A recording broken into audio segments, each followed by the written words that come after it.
Hi friends, welcome to trending சமையல். இன்றைக்கி காலையில் வந்து ஒரு காய்கறி இல்லாத ஒரு தக்காளி இல்லாத ஒரு குழம்பு செய்யலாங்களா?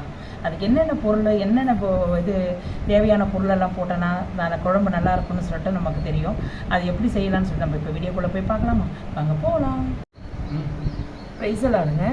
இப்போ நம்ம ஒரு கார குழம்பு செய்ய போகிறாங்க. அதாவது ஒரு நாள் வச்சு நம்ம சாப்பிடலாங்க, வீணாகவே போகாது. அதாவது கெட்டு போகாத அளவுக்கு அவ்வளோ பொருளோடு நம்ம செய்ய போகிறோம். அவ்வளோ டேஸ்ட்டாக இருக்கும், சாப்பிட அவ்வளோ அருமையாக இருக்கும், வாய்க்கு ருசியாக இருக்கும் ஃப்ரெண்ட்ஸ். இதுக்கு முதல்ல காய்கறியே கிடையாது ஃப்ரெண்ட்ஸ். காய்கறி இல்லாத, தக்காளி இல்லாத நான் இப்போ இந்த குழம்பு செய்ய போகிறேன். நீங்கள் இந்த ஒரு தடவை நீங்கள் செய்து பாருங்கள். செய்து பார்த்துட்டு ருசி எப்படி இருக்குதுன்னு நீங்கள் சொல்லுங்கள். இதுக்கு தேவையான பொருளை பார்த்துலாங்களா? நான் சின்ன வெங்காயம் எடுத்து வச்சுருக்கேன். இந்த பாருங்கள், சின்ன வெங்காயம் நல்லா கழுவி வச்சுருக்கிறேன். அதுக்கப்புறம் கொஞ்சோண்டு இதுக்கு தேங்காய் தேவைப்படும், ஒரு 2-3 பத்தை தேங்காய் தேவைப்படும். அதுக்கப்புறம் இது பாருங்கள், இதுக்கு அரைக்க வேண்டிய பொருள் ஒரு 2 டீஸ்பூன் மிளகு, ஒரு 2 டீஸ்பூன் கடலைப்பருப்பு, 2 டீஸ்பூன் உளுத்தம்பருப்பு, 1 டீஸ்பூனு வெந்தயம். இது மட்டும்தான் நம்ம இதுக்கு சேர்க்க வேண்டிய பொருள். இதை கொண்டு நம்ம எப்படி செய்யலாம்னு சொல்லிட்டு நம்ம வீடியோக்குள்ளே போகலாமா? வாங்க போகலாம். இப்போ நம்ம குழம்பு தாளிக்கிறதுக்காக ஒரு வானல் வச்சுக்கலாங்க. வானலில் நம்ம அதை பாருங்க, நான் சொன்னேன் இல்லைங்களா, மிளகு, இது உளுத்தம்பருப்பு, கடலைப்பருப்பு, இதெல்லாம் லைட்டாக நம்ம கொஞ்சம் ஆயில் விட்டுக்கலாம். வானலில் ஆயில் விட்டுக்கலாம். இதை பாருங்க, ஆயில் விட்டுக்கலாம். இதையெல்லாம் போட்டு நல்லா வறுத்துக்கலாம். கொஞ்சம் பொண்ணு வறுவலாக வறுத்துக்கலாம்.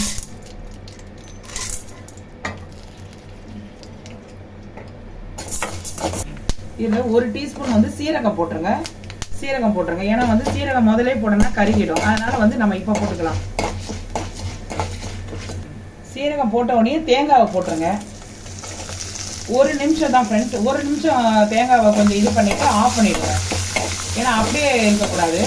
ஏன்னா இதில் மிளகாத்தூள் ஆட் பண்ணணும்.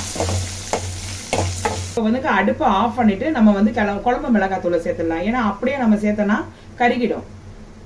அதனால குழம்பு மிளகாய் தூளை போட்டு ஒரு கிண்டி விட்டுடலாம். ஒரு கிண்டி விட்டு கொஞ்ச நேரம் அப்படியே வச்சிருந்து ஆற விட்டு நம்ம இதை அரைச்சிடலாம்.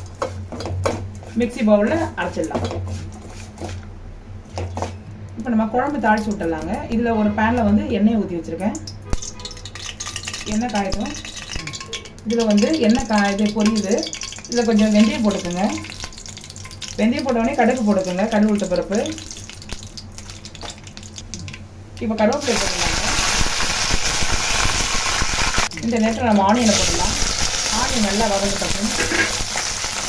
இப்போ வெங்காயம் வதவிச்சு ஃப்ரெண்ட்ஸ். இப்போ நம்ம அரைச்சி வச்சுருக்கோம் இல்லைங்களா மசாலா, அதை இதில் போட்டு ஒரு செகண்ட் அதில் கொஞ்சம் வதக்கிக்கலாம். இது போதும் ஃப்ரெண்ட்ஸ். இது நல்லா வதவிடுச்சு. நல்லா இதில் கொஞ்சோண்டு மட்டும் எண்ணெய் மட்டும் கொஞ்சம் ஊற்றிக்கோங்க ஃப்ரெண்ட்ஸ். கொஞ்சம் எண்ணெய் ஊற்றினா தான் கொஞ்சம் இந்த குழம்பு டேஸ்ட்டாக இருக்கும். என்னடா இது காய்கறி இல்லாத, தக்காளி இல்லாத ஒரு குழம்பான்னு கூட நினைக்கலாம். ஆனால் இது ஒரே ஒரு வாட்டி நீங்கள் மட்டும் செஞ்சு பார்த்துட்டு அதுக்கப்புறம் எனக்கு கமெண்ட்ஸில் சொல்லுங்கள் எப்படி வந்ததுன்னு சொல்லிட்டு. அவ்வளோ டேஸ்ட்டாக இருக்கும் ஃப்ரெண்ட்ஸ். ஏன்னா நம்ம காய்கறியெல்லாம் போட்டு தக்காளியெல்லாம் போட்டு செய்கிறத விட இது ஒரு டிஃப்ரெண்ட்டாக இருக்கும். இது செய்து பாருங்கள் எப்படி இருக்குதுன்னு சொல்லிட்டு. இப்போ இது வதவிச்சு ஆல்ரெடி வறுத்தது தான். இதில் நம்ம புளிக்கரைசலை ஊற்றிடலாம். அவ்வளோதான் ஃப்ரெண்ட்ஸ். நல்லா கொதிக்கிட்டோம். குழம்பு நல்லா கொதிச்சிச்சு ஃப்ரெண்ட்ஸ். இப்போ நம்ம கொத்தமல்லி தலையும் மேலே தூவி விட்டுற வேண்டியதான். அவ்வளோதான். இப்போ நம்ம ஸ்டவ் ஆஃப் பண்ணிடலாம். ஸ்டவ் ஆஃப் பண்ணிவிட்டு ஸ்டேவ் பண்ணிடலாம். இப்போ பாருங்கள், சூப்பரான காய்கறி இல்லாத, தக்காளி இல்லாத ஒரு குழம்பு ரெடி பண்ணிட்டோம். இதை நீங்கள் எப்படி இருக்குன்னு செய்து பார்த்துட்டு எனக்கு கமெண்ட் செக்ஷனில் சொல்லுங்கள். இந்த வீடியோ பிடிச்சிருந்தால் லைக் பண்ணுங்கள், ஷேர் பண்ணுங்கள், சப்ஸ்கிரைப் பண்ணுங்கள். உங்களுக்கு பிடிச்ச ஃப்ரெண்டுக்கு இதை ஷேர் பண்ணி விடுங்க. ரொம்ப டேஸ்ட்டாக இருக்கும். இது ஒரு தடவை என்னடா இது இப்படி இருக்குது குழம்பு அப்படின்னு நினைக்காதீங்க. ஒரு தடவை நீங்களும் செய்து பாருங்கள், எப்படி இருக்குன்னு சொல்லுங்கள். ஓகே ஃப்ரெண்ட்ஸ், பை தென்.